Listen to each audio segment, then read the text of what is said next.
Olá, amigos, graça e paz, mais uma vez juntos para estudar a série Romanos e hoje o nosso desafio é o capítulo 14.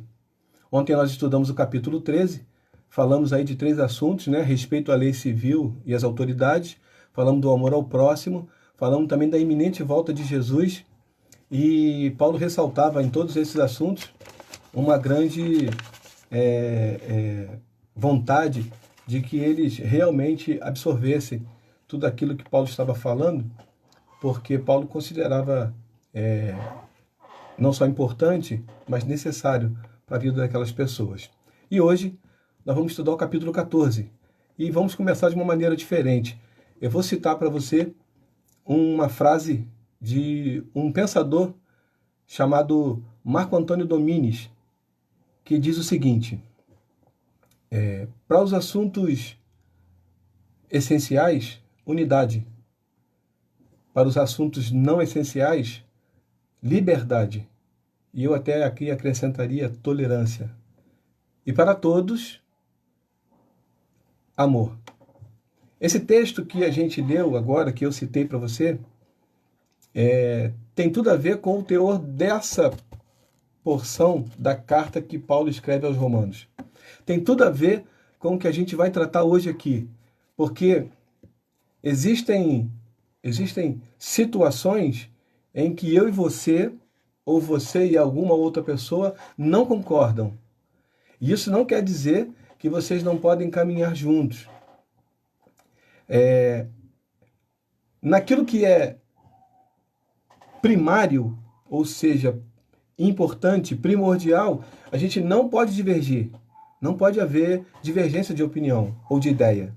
Mas naquilo que é secundário, a gente pode naturalmente caminhar, cada um com o seu pensamento, com a sua posição, com o seu posicionamento. Amém?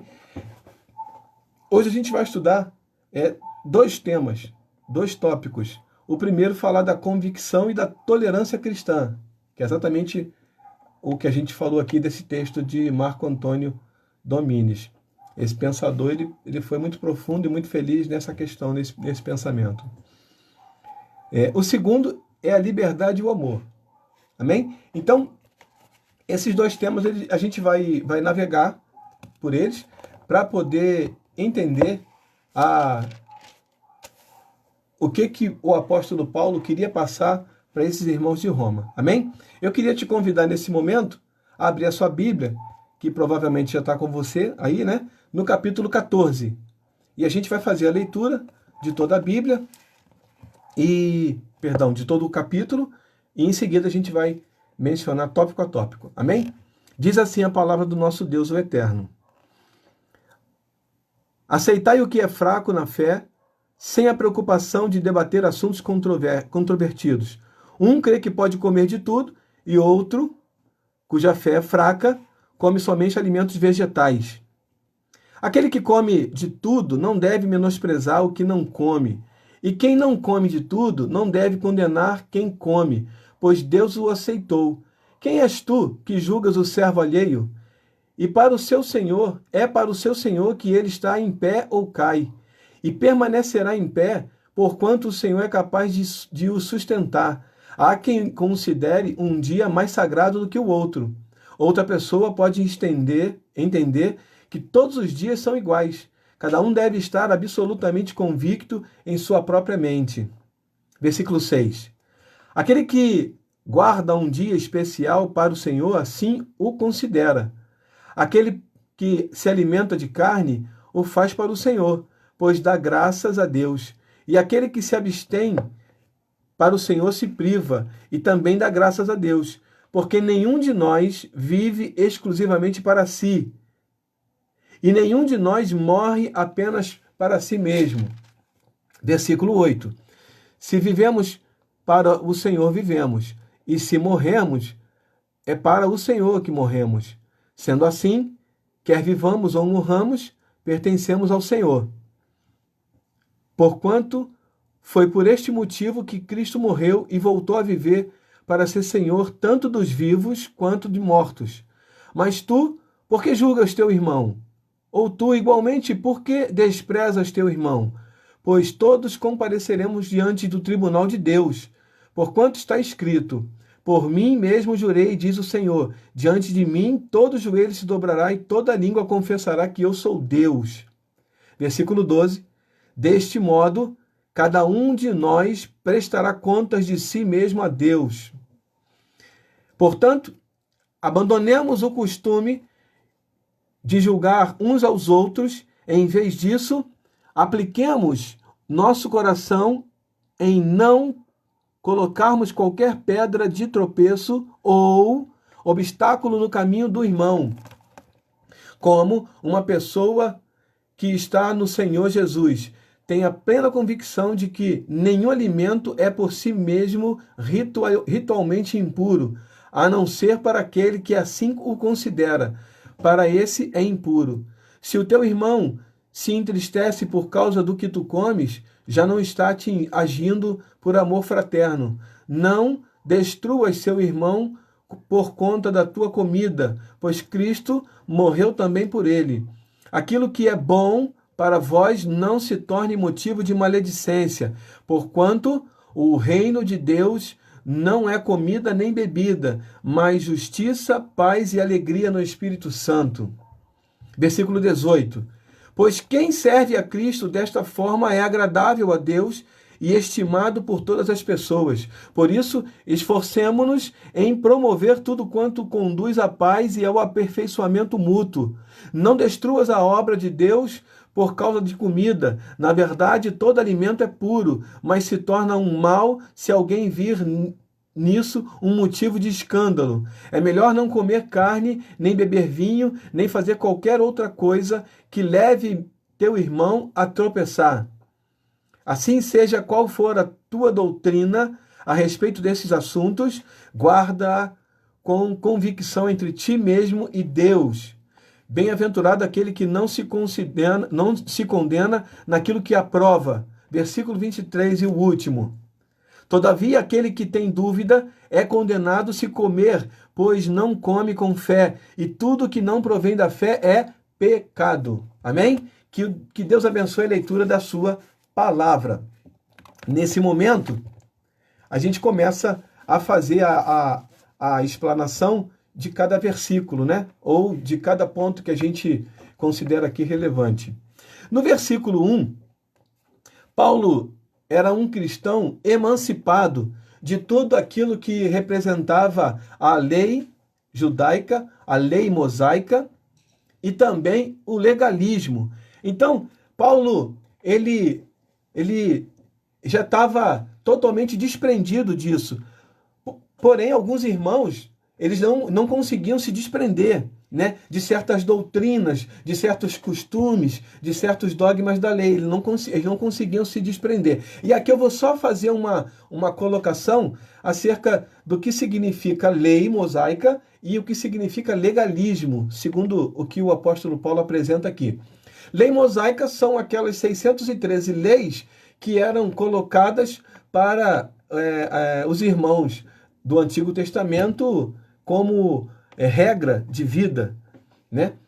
E o legalismo são aquelas ordenanças colocadas pelos judeus em cima das 613 leis, ou seja, eles colocavam um fardo em cima de outro fardo. A pessoa já estava carregando um saco de cimento nas costas, que são as 600, que eram, né, as 613 leis, ordenanças, proibições.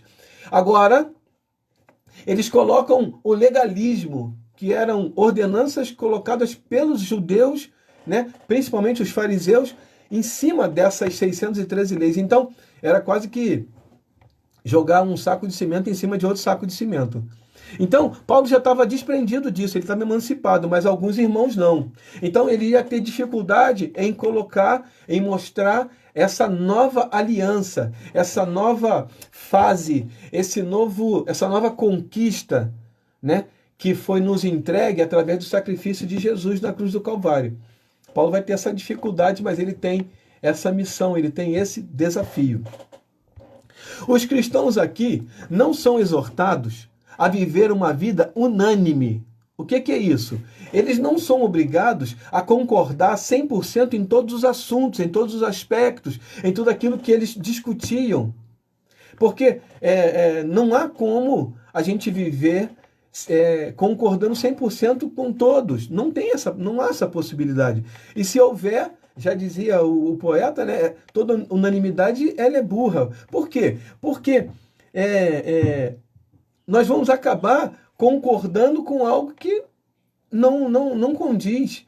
Mas, ainda que seja absolutamente correto a colocação, o que Paulo está dizendo aqui é que nos assuntos que eram considerados primários, eles precisavam, exigiam, era necessário uma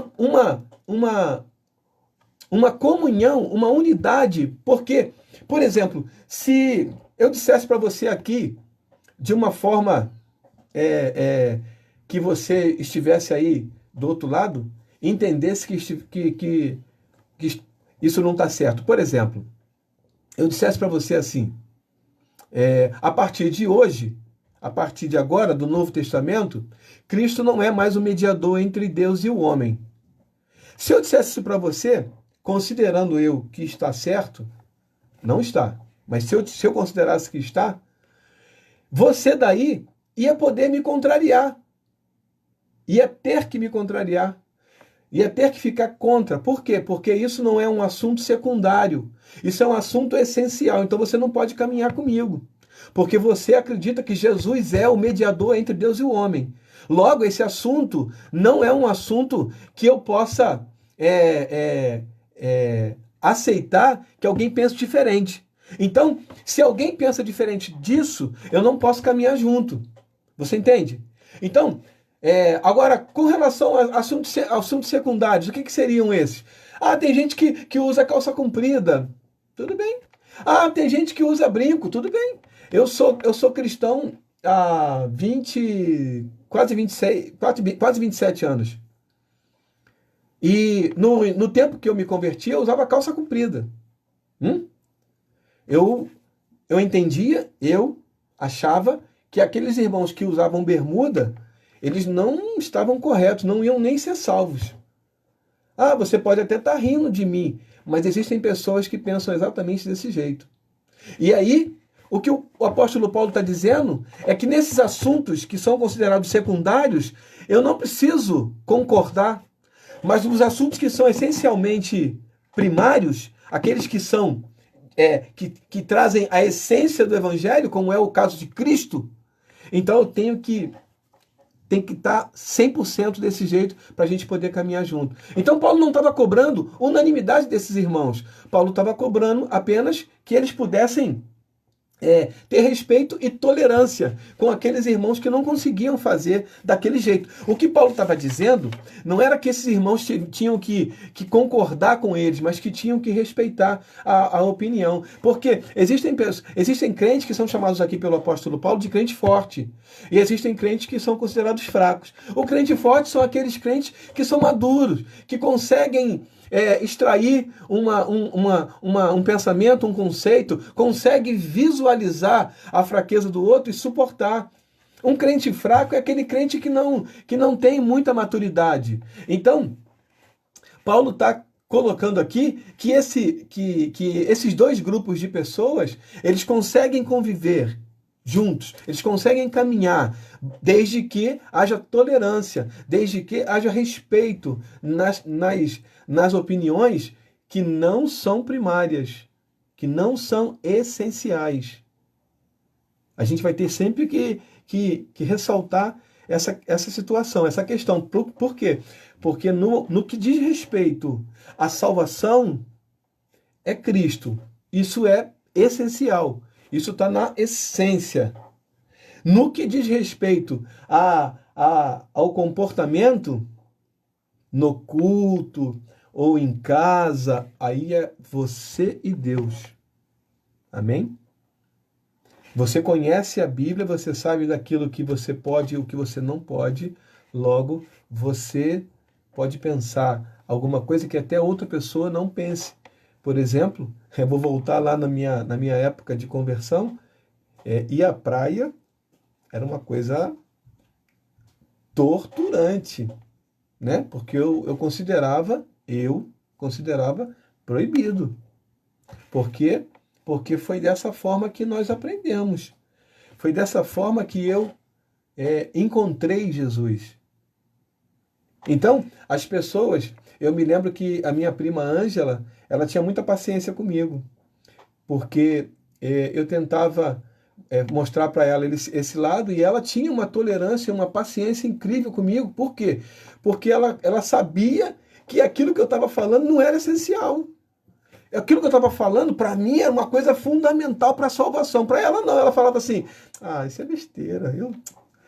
Então, ela conseguia caminhar comigo, por quê? Porque ela sabia que aquilo não era um assunto essencial. É o que Paulo está apontando aqui. Paulo não está cobrando unanimidade dos irmãos. Paulo está cobrando uma tolerância, um respeito. É isso que falta em muitos irmãos. Tolerância, respeito, aceitar o irmão do jeito que ele é. Porque pode ser que ele venha a ser transformado com a caminhada cristã, como eu fui. E depois eu comecei a observar que aquilo tudo não era tão necessário, não era essencial. Amém? Eu não mudei meu pensamento, não, eu não penso mais que Cristo é a salvação. Não mudei. Eu só mudei a maneira de ver o meu comportamento na caminhada cristã. A essência não mudou. Amém? Então, tem crente, né? Paulo estava mostrando que tinha crente lá que conseguia suportar isso, conseguia ter tolerância, mas tinha outros que não. Então ele estava chamando a atenção para que todos não tivessem unanimidade, mas tivessem tolerância. Do versículo 5 ao 9, Paulo trata de questões aqui também cerimoniais e questões judaicas tradicionais, e ele está dizendo que aquilo que existia ali, para alguns era uma coisa muito importante, para outros não. Já para outros não. Então, o guardar o dia, né, que podia ser um sábado, podia ser um dia de cerimônia e tal, alguns faziam, outros já tinham uma maturidade de que aquilo na nova aliança não era necessário.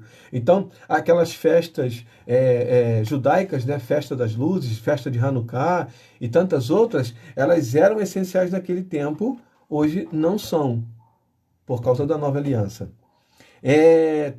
Paulo vai dizer aqui que todos os dias são importantes para o cristão, ou deveria ser. Todos os dias o cristão deve consagrar. Este é o dia que o Senhor me fez. Regozijemo-nos e alegremos-nos nele. Então todo dia é dia de se consagrar esse dia ao Senhor. Não existe um dia específico para você dedicar a Deus, né? No versículo, a motivação dessas atitudes, tanto de fracos como para fortes, deve ser a verdadeira adoração, a vontade de adorar a Deus, a vontade de servir a Deus, a vontade de estar diante de Deus, sendo importante, sendo instrumentos de Deus nas mãos do Senhor. Essa deve ser a motivação, essa deve ser aquilo que deve pairar na nossa mente. No versículo 10 e 12, Paulo vai falar de uma carreira, uma corrida. E uma expressão grega que chama bema, ela diz que era um lugar um palco, onde juízes premiavam e julgavam os atletas olímpicos. Então, assim também vai ser na volta de Cristo. Cristo vai nos julgar de acordo com as nossas obras e vai coroar, vai premiar cada um de acordo com o seu comportamento aqui na terra. Note que isso não está falando de julgamento daqueles que não reconheceram a Jesus. Esse não é o julgamento de incrédulos. Amém? Não, a gente não pode confundir. E Paulo também, ele pergunta para os fracos, né? Por que julgas teu irmão? E depois ele pergunta para os fortes: por que desprezas teu irmão? Tanto o fraco quanto o forte precisam ter essa coerência, né?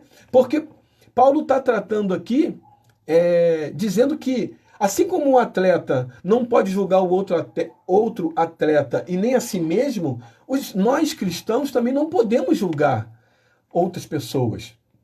Eu e você, nós vamos caminhar, mas a gente não pode caminhar julgando as pessoas. Hã? Nós falamos numa aula passada que a tarefa no final da aula foi não julgar pela aparência. Quando eu coloquei não julgar pela aparência, não é que a gente pode julgar por outro motivo, mas era porque a gente tem um hábito de olhar e de fazer um julgamento. E a nossa proposta, a nossa tarefa, o nosso desafio é não julgar por aparência. E Paulo está mostrando que assim como os atletas não podem, né, julgar a si próprio e ao seu colega, eu e você também não podemos fazer isso. Porque nós temos um juiz que é verdadeiramente justo, que é o Senhor Jesus. E ele vai fazer o julgamento. Amém? Do versículo 13, o apóstolo Paulo, deixa eu ler aqui. Portanto, abandonemos o costume de julgar uns aos outros, aqui, ó, e apliquemos nosso coração em não colocarmos qualquer pedra de tropeço. Além de a gente não julgar, a gente não pode colocar, não pode ser pedra de tropeço para eles, para os irmãos. Ele coloca aqui que a nossa vida, ela não pode ser um escândalo para o nosso irmão. A Bíblia vai dizer que os escândalos viriam, mas ai daqueles pelos quais viriam os escândalos. Então, que virão escândalos, virão, mas ele não pode vir por mim nem por você. Amém? Que eu e você estejamos livres desses escândalos. Eles vão acontecer, vão aparecer. Isso é uma previsão bíblica. Não é uma... Eu não estou jogando praga. Só um minuto, por favor.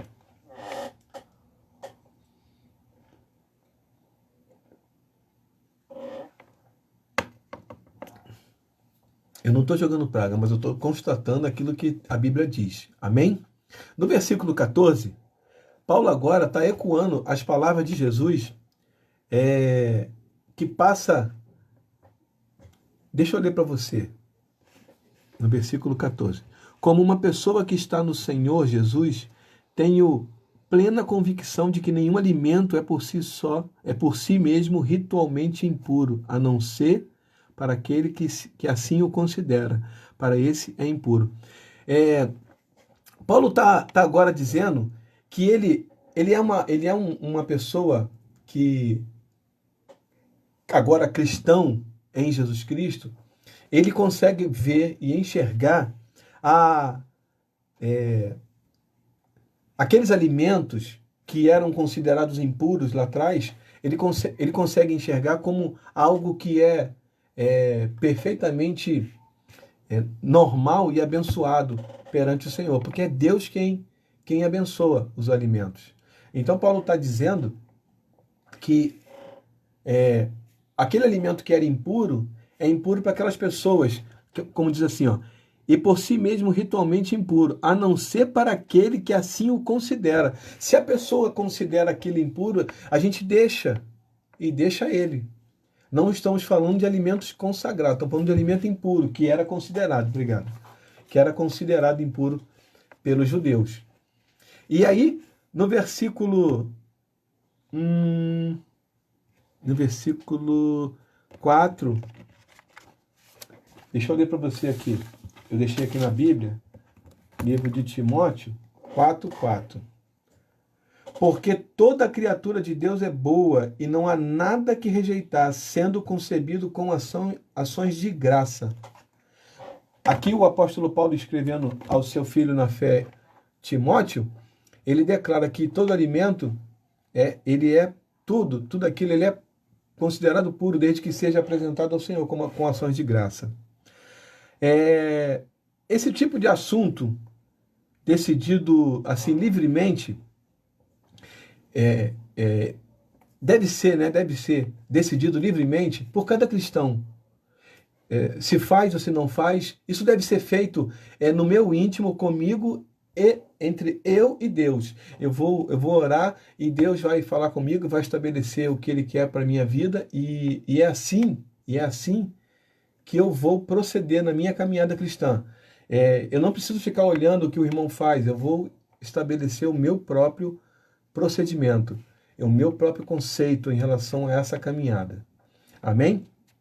No versículo 15 e 16, Paulo vai demonstrar que a maneira mais rápida, fácil e mais eficiente de se resolver qualquer tipo de conflito entre esse aqui tem que ser com amor. Não importa como que a pessoa faça, mas tem que ser com amor. Conversando sim, mas tem que ser uma conversa em amor. Não pode ser uma coisa com raiva, arrogante, presunçosa, considerando que você tem a verdade absoluta, mas você tem que colocar de uma maneira amorosa. Amém?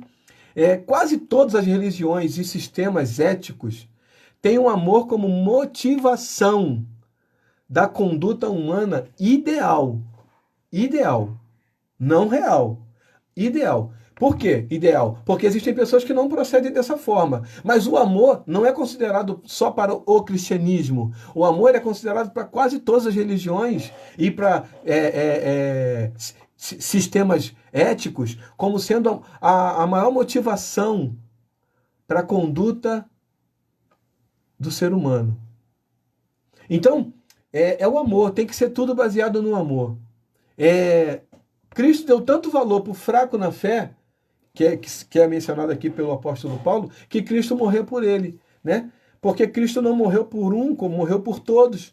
Então, note que a importância dessa pessoa, dessa classe de pessoas, por mais fraca que seja, Cristo deu valor para eles. Amém? Do versículo 17 ao 20, só para completar, o forte, ele tem capacidade de suportar, de aguardar Deus trabalhar na vida dessa pessoa fraca até que ela chegue ao entendimento. Amém? Então, se você se considera uma pessoa madura espiritualmente, você tem essa responsabilidade de suportar aquelas pessoas que são fracas na fé, de dar suporte. Quando eu digo suportar, não é de aturar. Ai, meu Deus, eu estou aturando. Não, suportar não significa aturar. Suportar significa dar suporte, significa dar condição para a pessoa caminhar. E não aturar. Ai, meu Deus, eu estou aturando. Não é isso não é um sofrimento. Pelo contrário, é uma ajuda, é suporte. Você vai suportar, você vai botar a mão aqui, ó, bota a mão aqui, bota o ombro aqui e vem. E vai caminhar com a pessoa, dando condições para que ela possa seguir em frente até ela alcançar a maturidade necessária. Mas enquanto ela não alcança, a gente vai suportando. Amém? No versículo 17 e 20, Paulo novamente coloca as palavras de Jesus para enfatizar que o reino de Deus não é comida nem bebida. Ele coloca que o reino de Deus é paz, gozo, mas ele fala assim, não é só comida e bebida. Existem outras coisas que são importantes no reino de Deus. Você está só olhando para essas questões aí, para esse costume, se pode comer ou se não pode comer. Paulo está falando com os irmãos romanos, principalmente os judeus da época. Então, ele está dizendo, existem coisas muito mais importantes para você se preocupar nas questões espirituais do que simplesmente um costume de comida e bebida, porque o reino de Deus não é só isso. Entretanto, Paulo, ele conseguia suportar esses irmãos. Note que ele está escrevendo para os irmãos em amor. Ele não está escrevendo com raiva. Ele não está escrevendo porque ele não suporta mais, ele não atura mais. Ele está escrevendo em amor. Ele quer ver aqueles irmãos chegando a esse entendimento, a esse esclarecimento.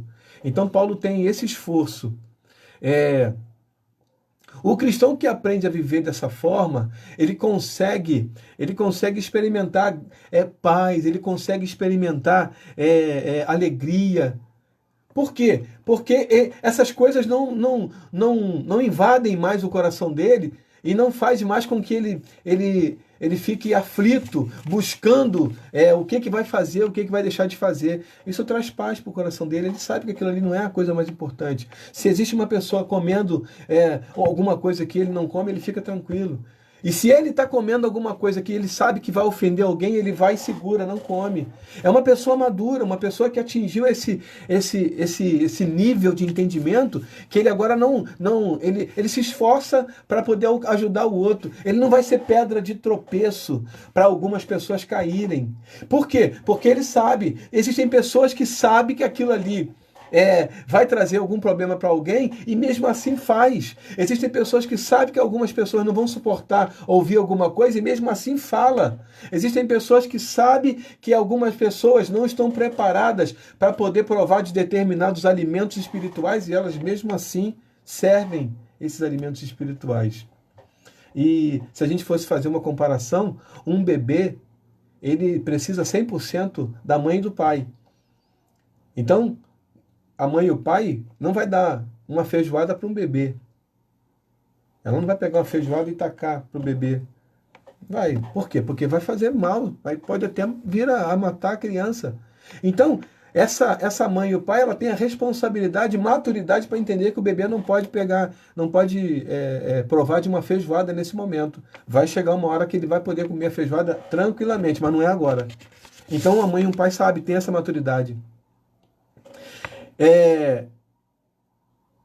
No versículo 21 e no 23, Paulo encerra esse capítulo mostrando que não há verdade absoluta nesse assunto. Nesse assunto, em comida, bebida, roupa, não há verdade absoluta. Você é que vai definir o que é bom para você, o que você confere como correto e você vai fazer desse jeito.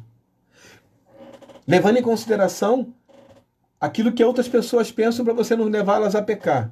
Amém?